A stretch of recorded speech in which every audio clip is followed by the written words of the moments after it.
Everybody, it's Fonz. I want to kick a little knowledge today.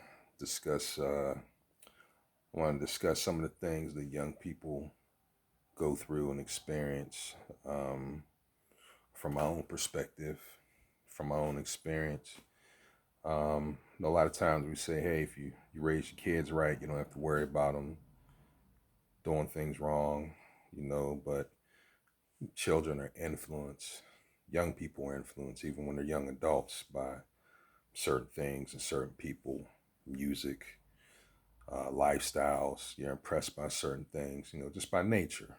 Not that you have bad intentions or want to do bad, but I want to share an experience, something that I went through when I was about 19, um, and how it could have changed the course of my life. Um, I was just like everybody else. We grew up in Garfield, so wasn't an angel. We all did certain things, but the people in my immediate circle, we all pretty much had good heads on our shoulders, and we tried to keep the things that we were doing down to a minimum. So I can say to this day, we all survived. We all have decent jobs and children, and none of us ended up in jail or dead. So, as young people, we had good heads on our shoulders, you know. So since I was about 13 or 14, I've always been doing t-shirts, drawing and airbrushing and printing and stuff. So I was contacted by this guy one time. It was a little older than I was. So if I was about 19, may have been in his upper 20s, maybe 30. So he said, "Yeah, I heard about your artwork. I want to meet up with you so we can let's discuss some business." I'm like, "Yeah, sure." At that time, like I never, even to this day, I never really make what I want to make off my t-shirts. It's kind of just something to do, something I have a passion for. But back then, I'm like, hey, it could be an opportunity to open up some doors. Maybe I can get into this as a profession as opposed to just doing it as a hobby. So I met up with this guy. We met at the Burger King, which used to be, which now is, I think, the Wendy's on the north side.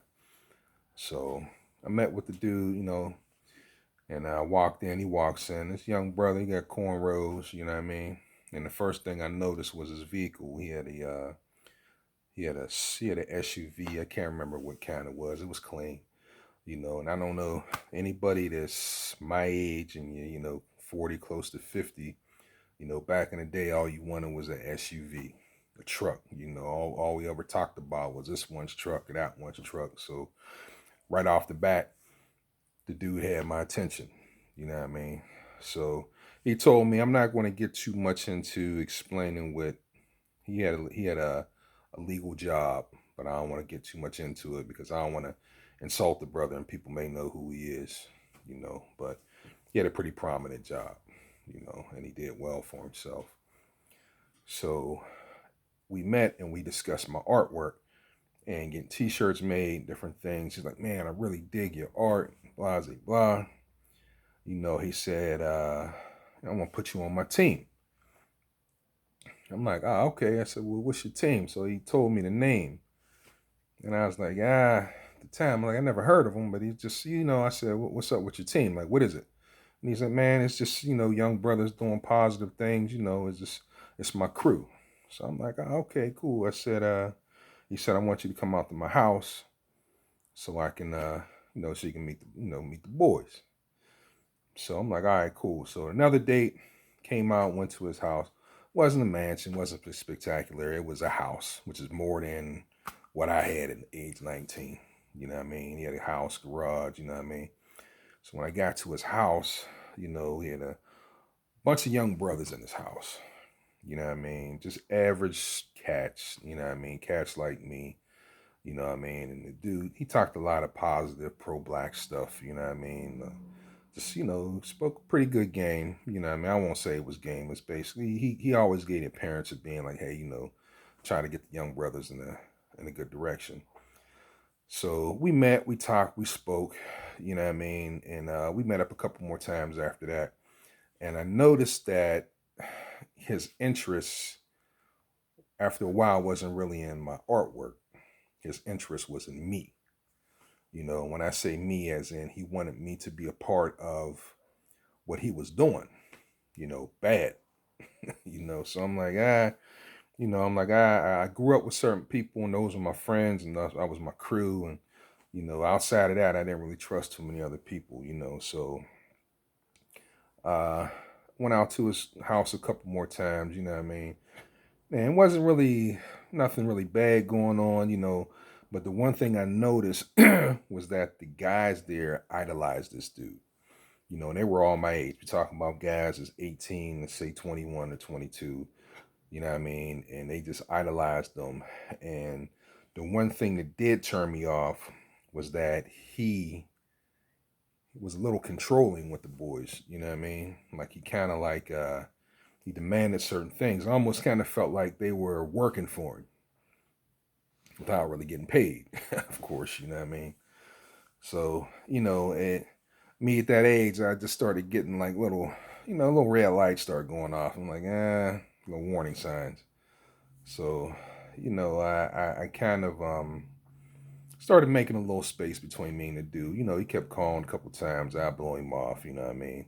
And we spoke later on in life after I was a police officer, you know what I mean? And he put together some things, it was just he put together some things that I helped him out with, you know what I mean?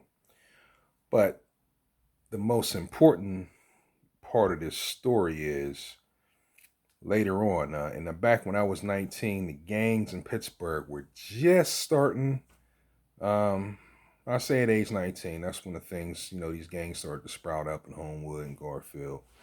You know what I mean? But they hadn't really taken foot like in other cities, you know what I mean? Now, this dude was from Chicago. And later on in life, when I got to read up on different things and gangs and all this stuff, I realized that the name of his crew was the same name as one of the most notorious gangs in Chicago. You know what I mean? And I'm like, whoa. I'm like, this is the same name as the crews in Chicago. And we all know how they get down in Chicago. And I really honestly think I don't want to take nothing away from the brother. Like I know he was always about the pro-black stuff, but I think he was trying to kickstart this gang here in Pittsburgh. You know what I mean? It was the same name. I'm like, wow, like one notorious gang in Chicago. You know what I mean? And the point I'm trying to make is, here I am, young 19-year-old dude.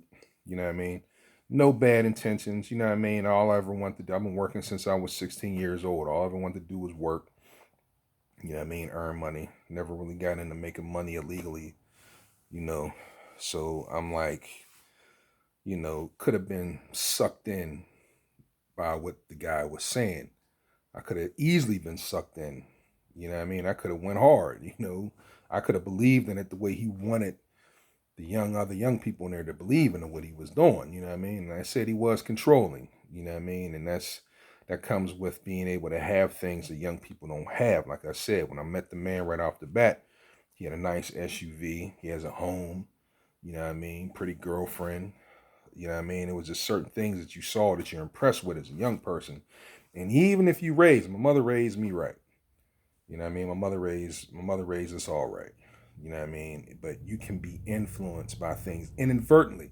It's not like I was going out looking for a gang to be a part of. You know what I mean? But once I was there, if I would have became a part of it and grew to love it, next thing you know, I found myself inside of something that I had no intention of being a part of. You know what I mean? And young people to this day, they're influenced by other people like that. If you have a son or a daughter, they're going to be influenced by the music they listen to and the types of people that they're around.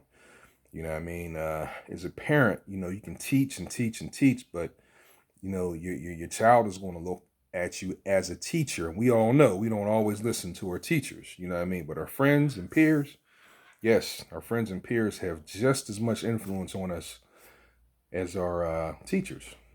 You know what I mean? Sometimes even more. So, point I'm trying to make is, keep your children close, talk to them about the things that they go through. Um, and most of all, never think because you're raising a good child that there's not going to be somebody out there influencing them to do the wrong thing. I mean, I can honestly say, all the worst things I've ever done in life, my parents never knew about.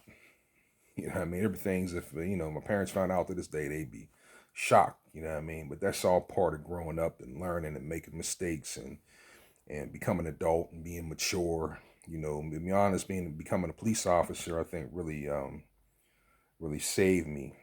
It kept me. I know if I wanted to have this career, and raise a family and all the things I wanted in life, I had to really cut a lot of negativity out at an early age because I became a police officer when I was 24, you know. But, I don't want to get too far off the topic, but, like I was saying, young people out there, and that was back in the early 90s, they have 100 times more to influence right now by negativity and things, what they're up against. We see a lot of negative behavior by our young people nowadays. And it's just a reflection of what they're going through in life. There's always people out there trying to influence your son, your daughter, your niece, or your nephew, trying to influence them to do the wrong thing at any given point in time. So you can come in and talk to them for 15 minutes, but their peer is going to have their ear for an hour. You know what I mean? If you talk to them for an hour, their peer is going to have their ear for a day. That drug dealer that wants them to hustle for him, he's going to have their ear for a week or a month. So you have to instill positive things and just don't assume that, they can't be influenced to do the wrong thing, even if their intentions aren't to do the wrong thing. So, but all right, y'all, I just wanted to share that experience, so hope everybody out there is enjoying the weather. And I'll see y'all when I see y'all. Peace.